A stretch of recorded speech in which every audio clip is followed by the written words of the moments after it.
할렐루야, 주님의 이름으로 환영합니다.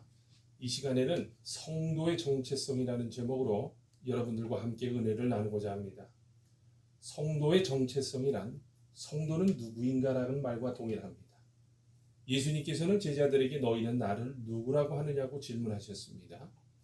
이 시간에 반대로 여러분은 자신을 누구라고 생각하는지 물을 수 있어야 합니다. 우리 하나님의 이름이 수십 가지가 있듯이 우리 성도 역시 하나님께서 붙여주신 여러 가지 이름이 있습니다.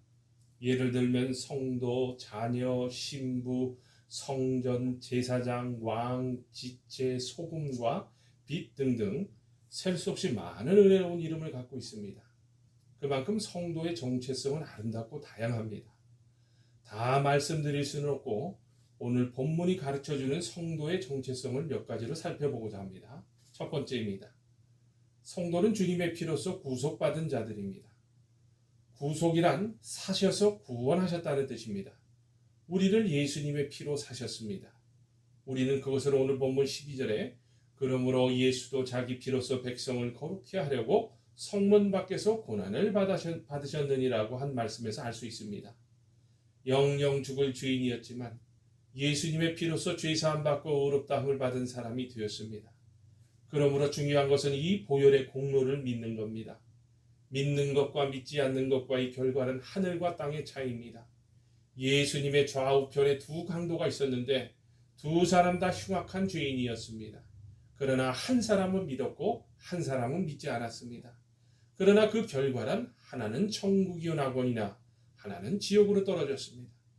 이처럼 나는 아무 공로 없으나 나를 위해 죽으시고 나를 위해 피 흘리신 주님의 용서를 믿음으로 받아들일 때 구원받을 하나님의 백성이 됩니다. 그리고 양심의 평안과 하나님의 보좌 앞의 생활을 허락해 주십니다. 그러므로 우리는 예수님의 고난과 피 흘리신 은총을 받은 구속받은 하나님의 백성임을 믿을 수 있어야 합니다. 두 번째입니다, 여러분. 성도란 자기 십자가를 지고 주님을 따르는 사람입니다. 13절에 그런즉 우리는 그 능력을 지고 영문 밖으로 그에게 나아가자고 했습니다. 여기 그 능력은 바로 예수님의 고난을 가리킵니다. 당시 십자가형은요, 자기가 다닐 십자가를 지고 가야 하는 형이며 극도의 고난과 수치가 따르는 극형이었습니다. 그런 고난을 주님께서 우리를 위해 당하셨습니다. 이처럼 자기 십자가를 지고 주님께 나아가야 한다는 말씀입니다.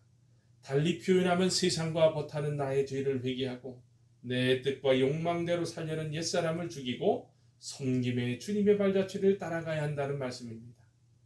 어떤 사람이 한 신령한 학자를 찾아가서 예수님 안에서 죽는다는 것이 무엇이냐고 물었습니다.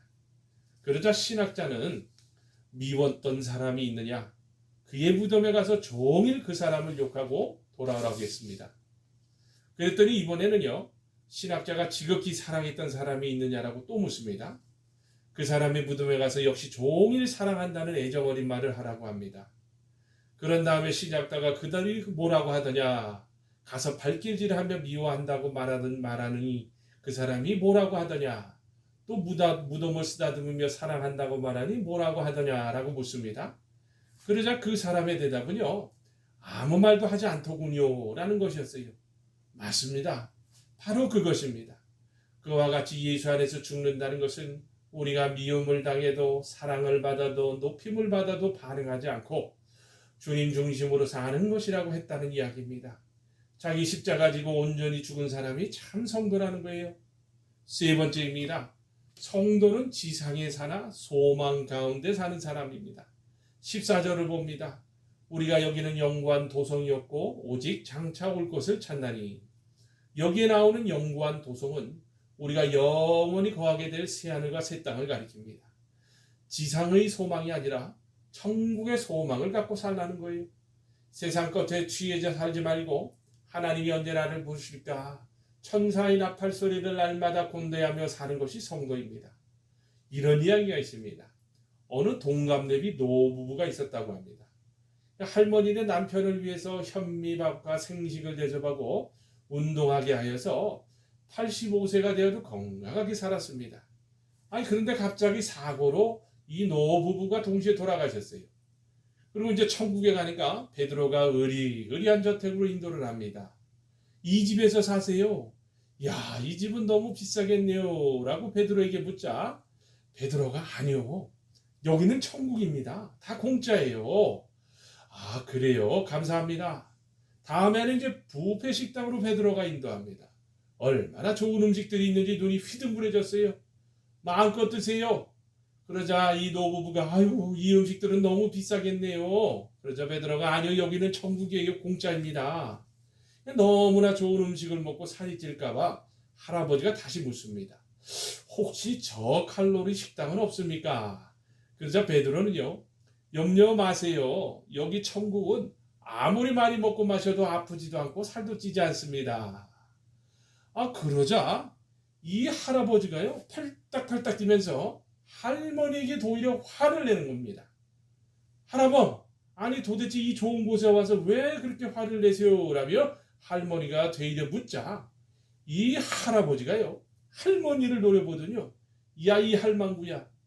이 할망구가 아니었으면 벌써 10년 전에 여기에 왔을 텐데 이 할망구가 나를 오래 살라고 현미밥 먹이고 생시시키고 운동시키는 바람에 고생만 죽도록 하다가 이 좋은 곳에 이제 왔잖아. 라는 이야기입니다. 어떠세요 여러분? 누가 지어낸 말이긴 하지만 천국이 그만큼 좋다는 것을 이야기해 주는 건 아니겠어요? 성도는 바울처럼 지상과 천상의 사이에 끼어 행복한 고민을 하며 살아야 합니다. 내가 구두 사이에 끼었으니 떠나서 그리스도와 함께 있을 욕망을 가진 이것이 더욱 좋으나 그러나 내가 육신에 거하는 것이 너희를 위하여 더 유익하니라고 했습니다. 나를 위해서는 속히 천국에 가고 싶지만 성도들을 위해서는 더 살아야겠다는 말씀입니다. 이것이 바로 우리 성도의 대범한 모습입니다. 우리는 곧 영광스러운 새 예루살렘 성에 입주할 사람들이니 세상에 너무 미련 갖지 마시기를 바랍니다. 여러분 네 번째입니다. 성도는 예수님 때문에 항상 즐겁게 사는 사람입니다. 15절을 보면요. 이러므로 우리가 예수로 말미암아 항상 찬미의 제사를 하나님께 드리자. 이는 그 이름을 증거하는 입술의 열매이라고 했습니다. 예수로 말미암아란 예수 때문에 찬송하며 기뻐하며 살아가자는 말씀입니다.